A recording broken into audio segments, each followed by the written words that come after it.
How's it going, everyone? Nick from Comic Culture here. Time for another key comic flip through. We're going to continue the Mirage TMNT run from Eastman and Laird. We're up to issue number 5 right now, so you can get caught up on 1 through 4 and then jump into this one. Let's get into this and see what's going on. So what I really like about this one is we're obviously picking right up where the Turtles meet Fugitoid for the first time, Honeycut. And we saw him at the very end of issue number 4 when the Turtles got zapped away from Earth to this foreign land. We also saw this in the pages of Fugitoid itself in the very back, in this very back panel right here, which I think is just one of the best 2-page spreads that I've seen in a really long time. So we start off with the Turtles right here meeting Honeycut for the first time. They don't exactly know what's going on. They were actually on the run in the previous issue, but now they find themselves up against the wall with all these different guards in this place they don't know. And of course, we have Honeycut in the back there. Great action scene, great fight or flight moment right here. They thought they may be out of the thick of things, but they decided to charge in because they got guns drawn on them. And so that's what they have to do right there. So Honeycut himself, he's actually going to be a little bit confused here. He's trying to figure out what to do. He sees these turtles, these aliens kind of popping in all of a sudden. So he's looking for an exit while they're doing all the heavy lifting over here. And he realizes, you know, the wall behind me is only made of wood. I could smash through this pretty easily. So that's exactly what he does here, turning around, seeing all the turtles taking care of some business back here. He invites them to come join him because yeah, they can't be so bad, right? They're fighting the enemy, so they seem pretty trustworthy. And that's exactly what they do. They go to make their escape. They go up to the rooftops, a little bit more familiar sight.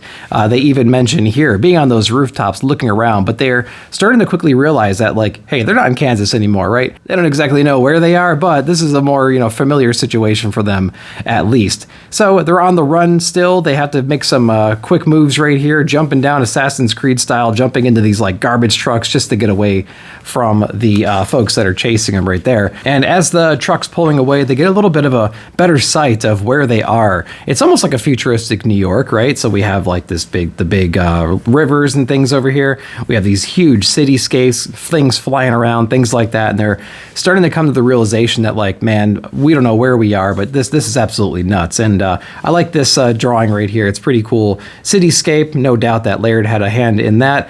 The only problem I have with this particular reprint, this is the second print, is that the duotone like didn't translate at all. We have our pencils obviously and our inks, but the duotone doesn't even, you can't even see it inside this scan. So if you have a different version, like a first print or something like that, you're going to have a much better experience. I know some of the other collected editions have it, but this one doesn't. So we're talking right now. We got a little bit of time. We're not being chased around so much right now. So this is our moment where we get to kind of explain ourselves, who we are, a little bit of an origin story, things like that, right? So here's all of the Utrons and whatnot. This is how the Turtles got to where they are. And then of course we get Honeycut's version here. He was a scientist, brilliant guy, you know, playing around with some experimental technology that the government wanted to weaponize, things like that.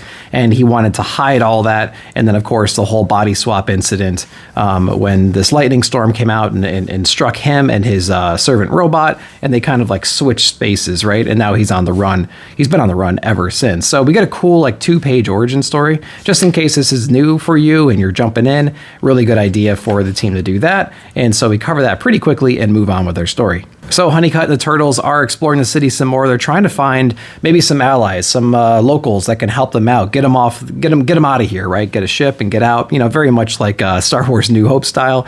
They're going to be finding some pub to go to. Meanwhile, we have 2 different sets of villains trying to find them right now. We have the Triceratons, and of course we have the government with General Blake, I believe it is. He's trying to find them. So we have this back and forth conversation mirroring each other. They're both on the lookout for Honeycut right there. So pretty cool idea right here. Introducing 2 different villains, and we're going to see more of them in the coming pages. So like the Fugitoid issue, we have this really great scene right here with this pub, right? This alien bar. And it's like Mos Eisley, right? We have all these shady characters and whatnot in here. And if you look around hard enough and long enough, you can see some analogs for some other characters, which I think is pretty cool. Just off the top of my head, just looking through this, that almost looks like an assassin droid from Star Wars. We have Cerebus over here, perhaps. I'm sure if you look hard enough, you can find some other ones as well. We get the classic scene where they're coming in, saying how crazy this is. Of course, we have some people, bumping shoulders and kind of getting in each other's way. There's a communication barrier at the bar, trying to order some beer. And the beer here is way stronger than it is at home. I think this is just really cool. After one sip, our turtle is completely drunk over here. We have one of our turtles like hitting on this chick from Total Recall, which I think is pretty funny. And then we have Honeycut, a little bit more focused on the mission, trying to figure out where they should go from here. But inevitably, some of those guys that are running from enter the bar, and they spot them, and then of course everything gets crazy pretty quickly. And I love this shot right here. It says blow him away, and we have one of our turtles just like leapfrogging right over the bar as the bullets are flying around him. So I thought that was really cool right there. Not to mention one of our turtles takes one of the pistols and accidentally shoots the guy in the process. So who knows if these are like lethal rounds, maybe not. But of course we have a scene here where we're hiding behind the bar, chaos everywhere, and one of the turtles has an idea of, hey, just get their attention. I'm going to get these knives and throw them at people. So again, this is back when turtles were like were actually violent and took care of people. Accidentally shooting them over here, then stabbing them with knives and whatnot. So pretty interesting. And this is a great little face right here. Great panel as well. Just trying to get locked and loaded and ready to make their escape. But before they can do that, this like explosion comes out of the ceiling over here. And I just love that automatopoeia. It's so cool. And this is our introduction to the Triceratons into this little battle. And they're happy because their explosion, basically took out all of the guards. So they grab our Fugitoid here, haul him away, and the turtles are trying to recover from this explosion still, but they know that, hey, their new friend just got kidnapped, and now they're on the run trying to catch up with them. Really cool spot right here. We have Raphael right here with the blaster yelling, give us our friend back. He shoots one of the Triceratons right in the back. And then this next panel here, which is a little bit larger, it's the exact same shot from a different perspective. So inside the bar, outside, and we see that exact same shot, but we can see what's going on out here. Lots of escape vehicles, tons of reinforcements, things like that. Great character designs, and they're like Triceratop mechs. So that's really cool. Really interesting space crafts and whatnot. So yeah, man, the imagination these guys have was just brilliant, and a really good pacing too between panels. So in classic Chase fashion, we have to go after these guys, right? We're going to go outside. We're going to be stealing some vehicles. Do you know how to drive this? Of course I don't, but I'm going to do my best. And then we have this great scene here where they actually blast off, and we have this cool little trail right here while they're screaming, going on the run, pissing off the locals at the same time. So that's really cool. We even throw in the whole thing where we're about to crash into the building, pull up, and I did right at the last second, and we narrowly escaped. So we're going to take a little bit of a breather right there, and we are going to kind of assess what's going on at the moment. We are flying around. We notice that our targets are miles ahead of us right now. We need to stand on it, as the boss would say, right? And so down below, as they're cruising along, going over these trees eventually, we have some of the Triceratons. I guess these are just like patrol units, right? Just trying to like monitor, make sure these guys make it out on time or whatever, and no one's following them. They catch their trail and start chasing them down. But luckily, we still got these blasters, right? And they start throwing some countermeasures back at them. Now, this is a really, really cool moment right here where they actually take one out, but there's a bunch. So they start doing these different attack patterns, right? Zipping around the spacecraft, trying to get to them. And one of the Triceratons, he ends up going underneath the car and literally ripping out the engine right out through the bottom and throwing it, essentially making our turtles fall out, heading for the tree canopy right here, and you can see them like slowly dissolve as they fall through the trees. And this is a really great moment right here because you actually get to see like how shell-shocked literally the turtles are in this moment. I mean, they just got transported to a new alien land. They just met this robot guy who has like an impossible story. It's hard to comprehend the situation that they're in right now. And now they just fell out of some flying spacecraft. They are literally breaking apart right now. And so they have this moment right here where they kind of start freaking out a little bit. This is like a wartime comic, and it's going to turn into that very, very quickly. But they have to, snap out of it and get back to business. That's what we try to do over here. We don't exactly know where anybody is. We fell into the trees, but we see some other patrol units from the original band of folks that they're running away from. So they're going to be following them basically into this war zone. And that's what they see right here when they come through the tree clearing. We have that government agency, and we have the Triceratons, man, just like going at it over here in this full-blown war. Escape vehicle for the Triceratons, so they're trying to bring Honeycut into there so they can blast off.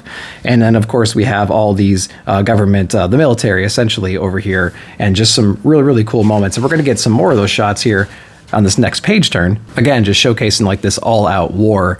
So they notice that Honeycutt has actually been taken over here. He's not going towards the ship that's like obvious. He's going toward like this little clearing into the woods. And so they start following him, laying down some cover fire and whatnot. And they see like this hidden bunker in the tree line. So that's exactly where they're going to be going. And so they notice that they have Honeycutt. They're heading in that direction. So they're going to be following them right there. When they get into the bunker, they notice it's pretty bare. There's not a whole lot going on. There's some doors and whatnot here and there, but when they enter, they notice there's all of a sudden a rumbling noise. The doors start shutting around them, and they don't know what's going on, but they don't think they're in some kind of like bunker in the woods, right?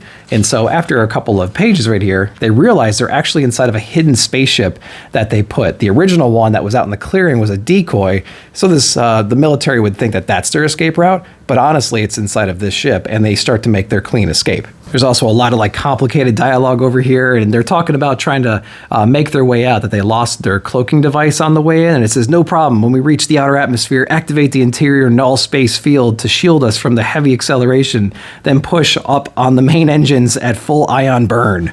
You guys got that? There you go. So no doubt Laird doing some work right there. Big Star Trek fans, I would imagine. So we get this amazing shot over here. Again, I wish it was the duo shade version. We got this amazing shot of like the planetary defense they're trying to get around. And of course, their ion burn allows them to zip right past it. And there's some commentary from the folks that are watching this happen. They're talking about how cool that would be. So they get away at the end of the day, and the Triceratons are very happy about this, wanting to eventually, get to safety and then bring out Honeycutt and introduce him to the group right here, saying, you honor us with your presence. And he says, honor kidnapped victims do not honor their abductors. And furthermore, wait, how do you even know who I am? And so what we learned in the previous issues was that the General Blake and the Triceratons, they were trying to work some deal out or whatever, and they have some surveillance on Honeycutt here, so they're aware of what's going on, the body swap, the mind swap rather, that has happened with him. So they're very much aware that the secrets to like this new weapon and technology is inside of Honeycutt, and they're going to help him develop it some more. They have a planet they're going to take him to. It has all the resources he could ever need, and he's going to like fulfill his vision right there. And of course, they're going to weaponize it and whatnot. So it's just a big travel to their destination, and Honeycutt's actually really impressed with this. It's a giant piece of like asteroid, right, that they've basically hollowed out. They put engines on it. They have all this cool stuff. They built a dome. They have a whole civilization in here, and that is where we are heading at the moment. And it's a pretty impressive scene for Honeycutt. And if you remember the turtles in a couple of pages ago, they were inside some kind of a bunker of some sorts. Well, it turns out they were in the cargo bay of this ship, and because of the zero gravity, they're actually bouncing around a lot right now. They're having a good time doing it, but all of a sudden they notice that it's getting a little bit hard to breathe. I mean, they're in the vacuum of space, and I don't think the cargo area really has any oxygen supply. And so we end on this dramatic full page turn right here, where they're basically suffocating in midair while floating around without control. And so the turtles are in a really bad way at the end of this book. So that's where issue number 5 leaves us here. We got a little backstory here, but it's not, doesn't have anything to do with the main run. And we get a little pinup in the back as well, like we typically do for these. So that is issue number 5. I'll show you the full cover right there, that wraparound cover. Really cool stuff. I love the coloring on that, but I hope you enjoyed that. That is issue number 5 for us. When the turtles finally get with Honeycutt, we get some origins explained from both sides. We get to see some more Triceraton action. We get to see the government. We get to see General Blake, and we get to see where they're taking Honeycutt. So I hope you enjoyed that. Let me know if you did down below in the comments. Like, subscribe, share, hit that bell notification to be alerted whenever I put out future videos. Look for issues 6, 7, 8, 9, and 10 coming up in the near future. I appreciate it. Thank you very much.